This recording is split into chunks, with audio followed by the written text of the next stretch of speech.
మీకు నిజమైన ఫ్రెండ్స్ ఉన్నారా? ఒకవేళ మీరు దాని గురించి ఆలోచించాల్సి వస్తే మీరు ఇప్పుడు నేను చెప్పే నిజం అర్థం చేసుకోండి. చాలామందికి నిజమైన ఫ్రెండ్స్ ఉండరు. వాళ్ళకి ఉన్నారని వాళ్ళు అనుకుంటారు అంతే. కానీ అది నిజమైన ఫ్రెండ్షిప్ కాదు. వాళ్ళు మీ పక్కన నిలబడినంత మాత్రాన వాళ్ళు నిజంగా మీ వైపు ఉన్నారని కాదు. ఈ వీడియో చాలా ఇంపార్టెంట్, కానీ ఇది కొంతమంది ఫీలింగ్స్ని హర్ట్ చేస్తుంది. కాబట్టి మీరు నిజాన్ని తట్టుకోలేకపోతే ఇప్పుడే వీడియోని స్కిప్ చేసి వెళ్ళిపోండి. మీకు నిజమైన ఫ్రెండ్స్ లేరనడానికి 3 సైన్స్ గురించి మనం మాట్లాడుకుందాం. నెంబర్ 1, ప్రిన్సిపల్స్ లేకపోవడం. చాలామంది ఎలాంటి కారణం లేకుండానే ఫ్రెండ్స్ని చూస్ చేసుకుంటారు. మీరు జస్ట్ ఒకరితో రోజు వీడియో గేమ్ ఆడినంత మాత్రాన అతను మీ ఫ్రెండ్ అయిపోడు. మీరు ఒకరితో పార్టీలకి వెళ్ళినంత మాత్రాన అతను మీ ఫ్రెండ్ అయిపోడు. చాలా కాలం నుంచి తెలిసిన వ్యక్తి కూడా నిజమైన ఫ్రెండ్ అవ్వాల్సిన అవసరం లేదు. ప్రతి ఒక్కరు చేసే పొరపాటు ఇదే. మీరిద్దరూ ఫ్రెండ్స్ లాగా కనిపిస్తారని నాకు తెలుసు, కానీ అతను మీ ఫ్రెండ్ కాదు. మీరు ఒకే వ్యసనానికి అలవాటు పడ్డ ఫ్రెండ్స్ మాత్రమే. ఆ వ్యసనం ఏదైనా కావచ్చు. కలిసి సిగరెట్ తాగడం, వేరే వాళ్ళ గురించి గాసిప్స్ చేయడం, లేదా వీడియో గేమ్స్ ఆడడం అయినా పర్వాలేదు. కలిసి ఎక్సర్సైజ్ చేయడం లాంటి గుడ్ హ్యాబిట్స్ అయినా సరే. అది పెద్ద మ్యాటరే కాదు. ఒకసారి మిమ్మల్ని మీరు క్వశ్చన్ చేసుకోండి. మిమ్మల్ని ఫ్రెండ్ లాగా చేంజ్ చేసిన ఆ యాక్టివిటీస్ లేదా ఆ హ్యాబిట్స్ అనేవి మీరు మానేస్తే మీరు అప్పటికీ కూడా ఫ్రెండ్స్ లాగా ఉంటారా? ఇక్కడే మనం ఒకటి అర్థం చేసుకోవాలి. చరిత్రలో ఏ కాలంలోనైనా చెడ్డ వ్యక్తులని ఫ్రెండ్స్ లాగా ఎంచుకుంటే ప్రాణాలకే ప్రమాదం అని మనుషులకి తెలుసు. కాబట్టి వాళ్ళు కేర్లెస్గా ఇష్టమైన వాళ్ళని ఫ్రెండ్స్ లాగా ఎంచుకునే పని చేయరు. వాళ్ళు ఒక సేమ్ కోడ్ ఆఫ్ హానర్ ఇంకా ప్రిన్సిపల్స్ షేర్ చేసుకునే వాళ్ళు. కానీ ఈ రోజుల్లో మీరు ఈ విషయం చెప్తే ప్రజలు మిమ్మల్ని ఒక పిచ్చోడ్లాగా చూస్తారు. వినండి, ప్రజలు ఇప్పుడు వాల్యూస్ ఇంకా ప్రిన్సిపల్స్ని బేస్ చేసుకొని ఫ్రెండ్స్ని ఎంచుకోవడం లేదు. అందుకే వాళ్ళు మోసపోతున్నారు. అండ్ అలాంటి వాళ్ళకి అలానే జరుగుతుంది. మీరు షేర్ చేసుకునే కొన్ని హ్యాబిట్స్ని బేస్ చేసుకొని మాత్రమే మీ ఫ్రెండ్స్ని ఎంచుకుంటే మీరు దాని కాన్సిక్వెన్సెస్ని ఫేస్ చేయడానికి డిజర్వ్ అవుతారు. వాళ్ళు మీకు ఏం చేసినా సరే అది మీ ఓన్ ఫాల్ట్ అవుతుంది. వాళ్ళు మిమ్మల్ని అత్యంత దారుణంగా మోసం చేసినా అది ఇప్పటికీ కూడా మీ ఓన్ ఫాల్టే అవుతుంది. మీ వాల్యూస్ ఇంకా ప్రిన్సిపల్స్ అనేవి ఒకదాంతో ఒకటి అలైన్ అవుతాయో లేదో మీరు ఎప్పుడూ చెక్ చేయనప్పుడు మీరు ఎవరిని ఒక పాము అని పిలవలేరు. ఈ సిచ్యువేషన్లో పాము లేదు, కేవలం ఒక మూర్ఖుడు మాత్రమే ఉన్నాడు. ఇదే రియాలిటీ. మీరు సేమ్ కోర్ ప్రిన్సిపల్స్ని షేర్ చేసుకున్నంత కాలం మీ ఫ్రెండ్ అన్ని విధాలుగా డిఫరెంట్ పర్సన్ అయినా పర్వాలేదు. నేను మిమ్మల్ని ఒక క్వశ్చన్ అడుగుతాను. ఏ సిచ్యువేషన్లో అయినా మీరు ఒకరికొకరు అండగా ఉంటూ ఒకరికొకరు చివరి వరకు ఫైట్ చేస్తారా? పిరికితనం అనేది అస్సలు యాక్సెప్టబుల్ కాదు. మీ ఫ్రెండ్ పిరికివాడైతే మీరు ప్రమాదంలో ఉన్నప్పుడు అతను మిమ్మల్ని రక్తపు మడుగుల్లో వదిలేసి వెళ్ళిపోతాడని మీరు తెలుసుకోవాలి. లేదా అతను మీ గుట్టు బయట పెడతాడు.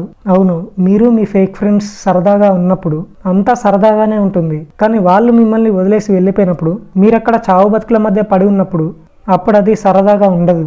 సేమ్ టైంలో మీరు కూడా మీ ఫ్రెండ్ కోసం చివరి వరకు వెళ్ళడానికి రెడీగా ఉండాలి. ఇప్పుడు ప్రతి ఒక్కరూ మాటలతో వాళ్ళు లాయల్గా నమ్మకంగా ఉంటారని చెప్తారు. కానీ మాటలు చెప్పడం చాలా ఈజీ. చిన్న చిన్న విషయాల్లోనే వాళ్ళు అది నిజం కాదని ప్రూవ్ చేస్తారు. మీరు జాగ్రత్తగా అబ్జర్వ్ చేయాలి. నిజం బాధ కలిగించినప్పటికీ కూడా మీరు ఒకరికొకరు చాలా లాయల్గా ఉంటారా? సేమ్ టైంలో మీరు వేరే వాళ్ళ ముందు ఒకరినొకరు ఎప్పుడూ కించపరిచేలాగా మాట్లాడతారా? అమ్మాయిల విషయంలో మీరు ఎలా బిహేవ్ చేస్తారు?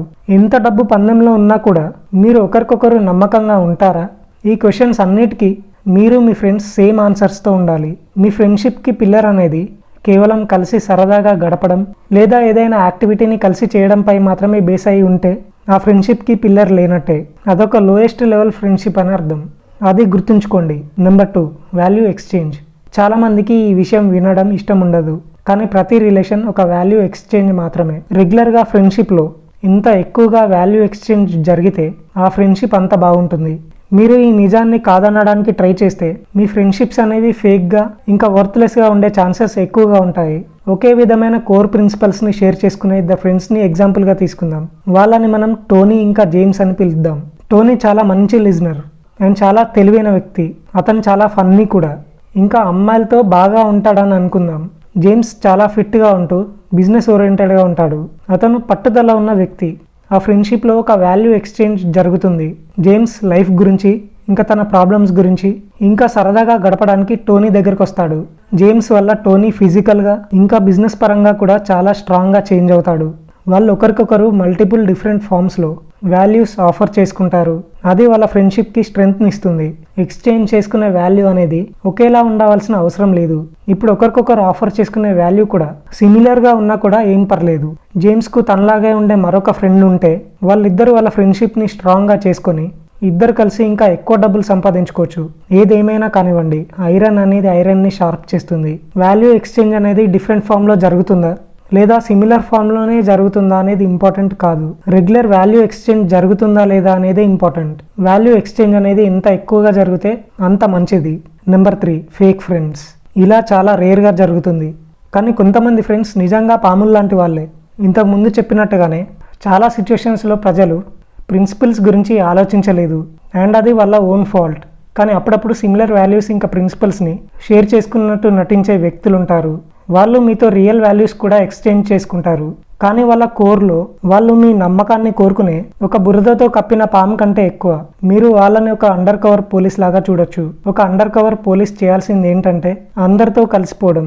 వాళ్ళు వాళ్ళ ఆపరేషన్ క్లోజ్ చేయడానికి ముందు ఆ వ్యక్తి నమ్మకాన్ని పొందాలి. లైఫ్లో కొంతమంది విషయంలో కూడా ఇలాగే జరుగుతుంది. ఈ వ్యక్తులకి ద్వేషంతో, నెగిటివిటీతో మీ దగ్గరికి రాలేరని తెలుసు, కాబట్టి అలా చేయకుండా వాళ్ళు మీకు హెల్ప్ చేస్తూ మంచి పనులతో దగ్గరవుతారు.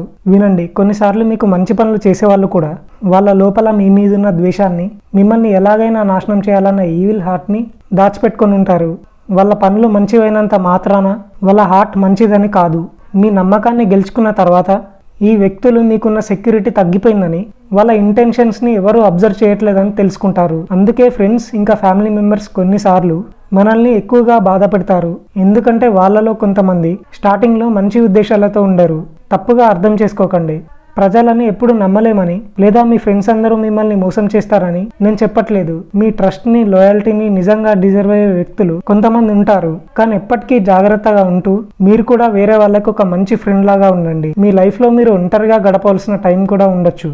అది ఎప్పుడు కూడా ఫేక్ ఫ్రెండ్స్ని మెయింటైన్ చేయడం కంటే మంచిది. ఫేక్ ఫ్రెండ్స్తో మీకు బ్యాడ్ ఎక్స్పీరియన్సెస్ అయినా కూడా లాస్ట్కి మంచి వ్యక్తులు మీ లైఫ్లోకి వస్తారని మీరు తెలుసుకోండి.